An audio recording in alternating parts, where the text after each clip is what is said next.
Welcome to An Archbender's Journal, The Last Will of Lucy Sutton. I'm your host, Terrence Franklin. In each episode, we go on an odyssey to discover my family history, and I invite guests to share their stories to bend the arc of history with their own legacy. You can find the show through YouTube, LinkedIn, Facebook, Apple Podcasts, Spotify, Google Podcasts, and more.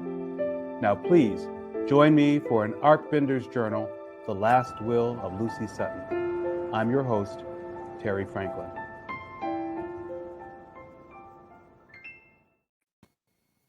Hey, Parnell, how are you? I'm good, Terry. How are you? Good to see you, my friend. Good to see you too. Welcome to the show. It's such a thrill to have you on here. I'm going to introduce Parnell. He's a friend, but he's a multi-hyphenate performer and Ovation Award winning producer. His name is Parnell Damone Marcano. Yeah, thank you. Yay! I hope I pronounced all that right. Now, I've been seeing you on TV, in films, theater productions, singing back up with Motown stars. Really a long career of accomplishment. Why don't you tell us a little bit about what you're up to these days? Up to these days, okay. Well, I am, always auditioning for stuff. That's a constant. Probably can't tell us much about it, but is there anything fun that you like? I can tell you this, because that's already been confirmed. I'm just now joining the cast of For the Love of the Glove, which is an original musical. It's the unauthorized story of Michael Jackson as told by his glove. So and it's a wild and crazy ride. That's got to be some stories that glove has to tell. Right. Really unauthorized. Yes, it's really funny. The whole fantastical thing is the glove is part of a group of aliens who look like gloves that come and give the Jacksons their amazing talents. I can't wait. Where is that going to be performed? That is, I forget the name of the theater. It's in Echo Park. Okay.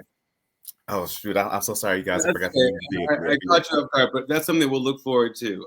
Yeah, because that sounds like a hilarious ride. It's crazy. So I'm understudying the Berry Gordy and Joe Jackson track. So I'm learning two different actors tracks on the show. And, of course, still serving on the board of directors at Celebration Theater. Yes. and the board of directors at Youth Drama Theater. So I'm always involved in something. Right. You got plenty going on. You mentioned Celebration Theater specifically. And, I've been connected with Outfest as well, probably since 2015. And one thing that sort of ties us together a little bit is that we both of our organizations, both Outfest and Celebration Theater, received this substantial gift from the Peter Tripodis Trust last year. And so I've been excited that we're sort of 60-40 sharing those funds and being able to keep it from an LGBTQ person who thought about us and who comes after it. Maybe you can tell us a little bit about the Celebration Theater and about what it does and how you've been connected to it. Yeah, well, we have just passed our 40th season of existence, and we're one of the country's oldest continuously running LGBTQ focused theaters. And right now, we're about to open a production of A New Brain, and it is in the collaboration with the Gay and Lesbian Center. And tomorrow night actually starts our previews. We have an open and dress rehearsal tonight, and we're running. I think through June 19th. I think is the end. Where's it performed? It's going to be at the Gay and Lesbian Center. Great.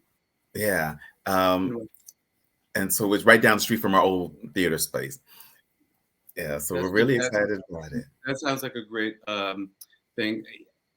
I love the fact that 40 years both for Celebration and for Outfest, and always for me this whole process of discovering who we are includes looking back to our ancestors and those who came before us, and then trying to make a better way for those to come after. And so I know that you, as a gay actor, made a choice at some point that you were going to be an openly gay actor. And I know that couldn't have been an easy decision, because even today there are people who would say it's a mistake for an actor to choose to be out. Why don't you tell us a little bit about your decision and why you chose to be who you are authentically as an actor, as an openly gay actor in Hollywood? Yeah.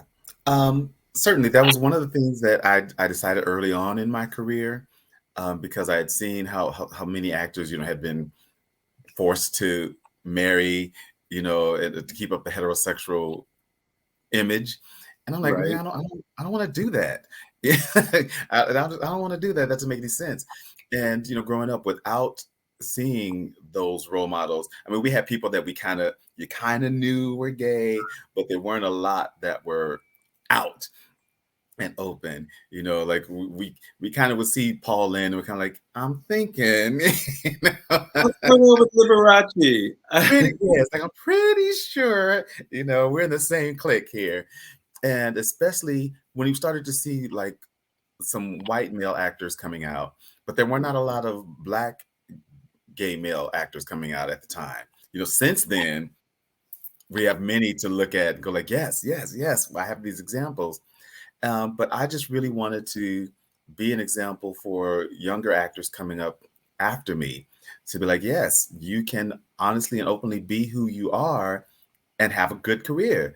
And You've been a that was groundbreaker. That was risky. Yeah. I applaud you. Thank you.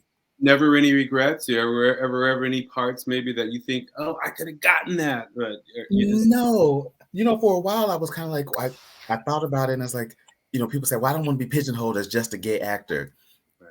And I'm kind of like, well, if I make a career out of playing the gay teacher, the gay neighbor, the gay father, the gay banker, whatever, I would just be like, hey, nobody ever asked straight actors, aren't you tired of playing all these straight roles? Aren't you tired of that? Like, right. It's authentic to you. You're being who you are, even as Yeah. you're playing your role. Yeah. I sometimes have a debate. We have daughters, both of whom are actresses, and sometimes I'll get into a little fight with one of my daughters because she'll say something like, "Well, I should be able to play a role as an LGBTQ person, QIA person, if I want to, even if I'm straight." And I say, "Yeah, that's right, but sometimes I think there may be LGBTQIA persons who would love to have the opportunity to fulfill a role, and so maybe you should step back." But we all have to make those choices. I don't know if you get into Right. those. Right, because I know a lot of times, especially it depends, there are people who are like, sure, I'll play gay, but I'm not kissing another guy like this, or I'm not doing it. I'm like, I don't have a problem kissing another guy. Sure, okay, great. Sign me up. When do we start? Your husband agrees. I'm sure. I love it. So let me ask you this. I know you're also involved, actively involved in social justice issues and trying to make the world better. How did you first get involved in that? Well, it's kind of an interesting thing that even as a young child, I was kind of aware of certain things. I remember being chosen to take part in this interview process they had. They had brought a couple of, like about 4 kids from different schools to come and talk about like social justice issues such as women's equality in the workplace. And, I had You grew up in Denver, is that right? Yeah, I grew up in Denver. Which Yeah. to me, it doesn't have a distinctively negative or positive racial reputation, I think. So I don't, sounds like maybe this is a special opportunity for you to actually put your words in there and tell the. Yeah, it was interesting because, I didn't realize how small the Black population in Denver was, because where I grew up, there's a lot of Black folks. Here we are. If you don't step outside of it, you can't see how big or small it is. Right, right.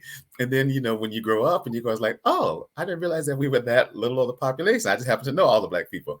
But it was interesting because where I grew up from 4th grade through, college years in a suburb called Montbello, which always used to get confused with Montebello out here in California. And our neighborhood was so ethnically diverse. Even the block that I lived on, there was Black families, there were white families, there were Mexican families, there were Asian families. We had a couple of single parent families. Wow. In there. So it was like, for all of us growing up, we never had these issues of like, oh, we don't know how. They were like, okay, I had white friends, black friends, friends from England, friends from Africa, Wow. first generation Amazing Japanese. neighborhood. Yeah, I yeah, don't know that many people have that experience. My experience was South Side of Chicago, pretty much all black, a few, white teachers, yeah, but that fully integrated experience was something I didn't get until high school, going to magnet school. But that must have yeah. given you, shaped you, and given you maybe a sense of no limits.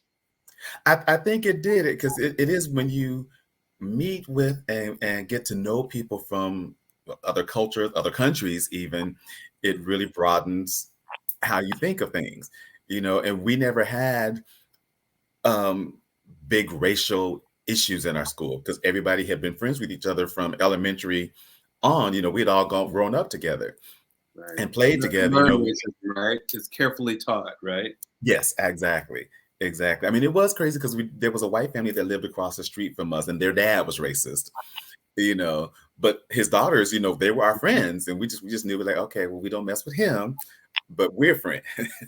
It's interesting, because I think a lot about racism, and one of the people that I read is Ibram Kendi, who talks about being anti-racist and really recognizing the fact that we live in a society and in a world, at least many of us recognize that there's systemic racism that's all around us. Mhm. And so there are people who stand out even in those crowds who are actually taking affirmative steps to be nasty, but he's got these kids who love their dad, and so they as much as they loved you and wanted to relate to you, I think it makes a challenge for us to be willing to have to stand up. Did you ever see them have to stand up to what their dad was putting out there?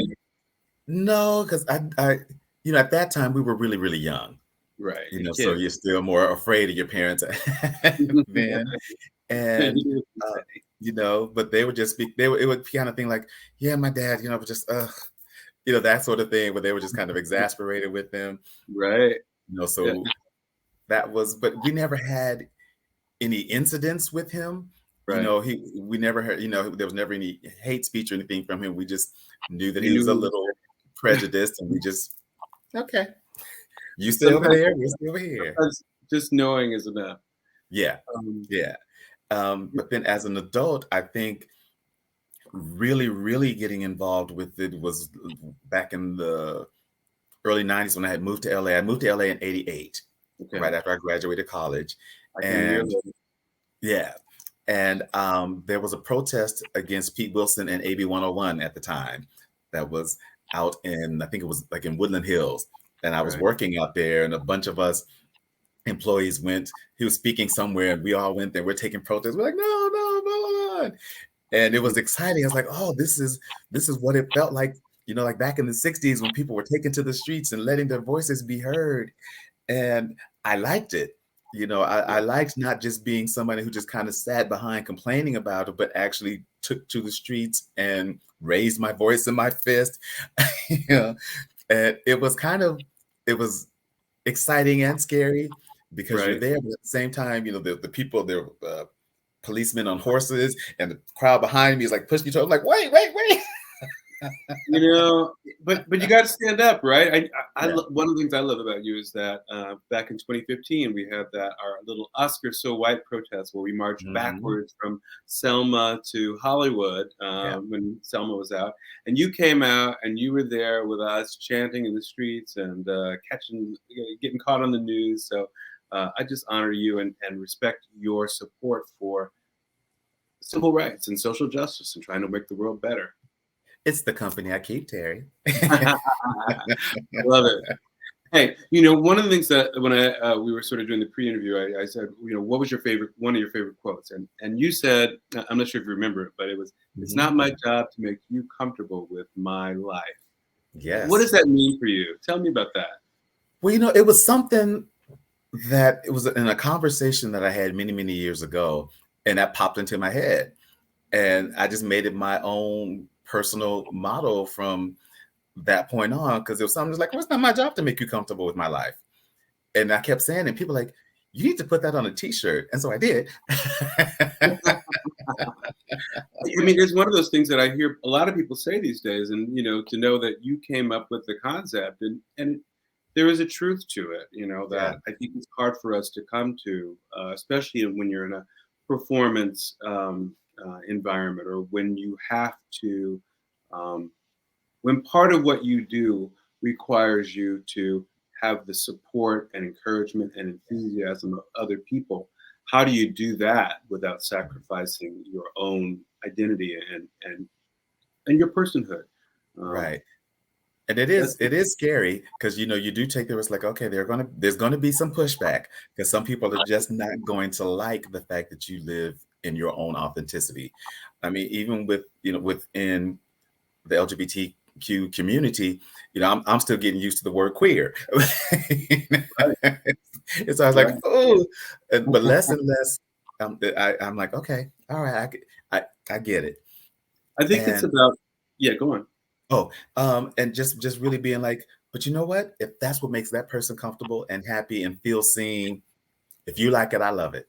Right. Mhm. I think it's, an ongoing conversation and a process of learning and discovering ourselves individually and Mhm. also collectively. Our understanding of the world evolves. I think the conversations that we're having about trans rights Yeah. and really trans activism, um, there's terrible pushback, but we're Right. so far away from where we were, 10, Right. 20 years ago. And I really can't speak for trans people, but I'm just glad that I think the future will hold an opportunity for people to really express who they are Mhm. and continue to struggle against those who refuse to accept it. So, Yeah, absolutely. Because I think it's the same when we talk about the trans community, when we talk about masculine women or feminine men, that makes a lot of people uncomfortable. And even growing as a person myself, being able to, sometimes, when I was younger and not as out, be nervous about hanging around my femme friends, like, oh Lord, you're gonna get us all clocked. They're gonna know that right, we're gay, to get to now just like going, and well, so if it right, goes down, we're gonna stand shoulder to shoulder, and go at it. But and realizing that you have to, if you're gonna be about it, be about it. right, You exactly. have And, to stand. we have the luxury of doing that living here in this city of LA where we do, Yeah. and I know other people who live in those pockets. But I think because there are other people out there who don't necessarily live in these areas, and who I think are also part of the community that we want to try to help. I wonder Mhm. what you have to say about how you might be bending the arc of history towards justice. What are you doing that's helping to make a better way for those who come after us? I think just by being me and standing in my truth, fully saying that, because during my early days of protest, when I was always doing, all these protest marches and trying to get friends to go out there and like, y'all need to come with me, and just kind of realizing, okay, I need to stand for these 10 other people over here who are too afraid or too shy or too worried. Um, Somebody needs to be there and speak Right, out. When I look at like our brothers and sisters in Uganda who are facing death threats and death penalties just for being who they are, like, okay, well, how can I be afraid here where somebody may just say something mean? right, Okay, they're going, so they call me fag. Okay, and right, that's nothing compared to being threatened with being imprisoned and murdered. But these people are still going like, I'm going to stand up for my right to exist. And that kind of propels me when I see the younger generations, coming out in junior high, sometimes elementary. I'm like, elementary school. right, It would have never entered, my mind at that time. But when I see these young gay couples, walking hand in hand down the street or in the grocery store or whatever, and a lot of times like, we made that happen for you. We made it possible for you to feel comfortable. We And it love them makes for me, who they are. yeah, yeah, and, because it's and always using constant. your platform, which is what I think is Yeah. amazing. You have so many places where you can be seen and where you are seen, and where you share those points of view. And I do have a Facebook friend in Uganda who I'm concerned about. I'm trying to figure Hmm. out. So I'm glad you brought that up. But speaking of your platform and Yes. continuing to share and always trying to be someone who leaves something behind, you're such an amazing vocalist, and you've sung lead, backup here and there for Motown and all over the place.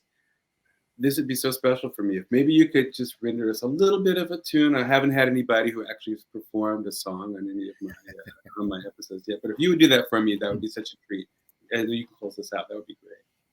Oh, let me get it ready. Okay, I'm trying to think of one song. Oh, this is for my dear friend Miss Mary Wilson, who I miss so much. I spent almost 30 years singing background with her, so. Just for all those people who have been there and supported over the years. You've given me a true love, and every day I thank you, love, for a feeling that's so new, so inviting, so exciting. Whenever you're near, I hear a symphony, a tender melody, pulling me closer, closer to your arms. And suddenly, ooh, your lips are touching mine. A feeling so divine till I leave my past behind. Okay, that's enough. Thank you. That was so amazing. I love it. When I see a professional who can just turn it on and leave us with something special. So I just want to thank you again, Parnell, for being my friend and for coming on and showing up and for continuing to show up as all the ways you do on all the platforms. We'll be looking for you on everywhere, in reruns on TV and everywhere, and anything new that's coming out. So thank you again for joining us. And thank you for helping to bend the arc of history towards justice. Thank you, Terry. Thank you for having me. And thank you for all the work that you do, my friend. Thank you. Let's do lunch soon. Let's do lunch soon for real. And I'll do your show too. Okay. Thank you. Thank you for tuning in to an Archbender's Journal, The Last Will of Lucy Sutton. I've been your host, Terrence Franklin. You can find this show through YouTube, LinkedIn, Facebook, Apple Podcasts, Spotify, Google Podcasts, and more. Thank you for your positive feedback, comments, questions, and for sharing this show with others.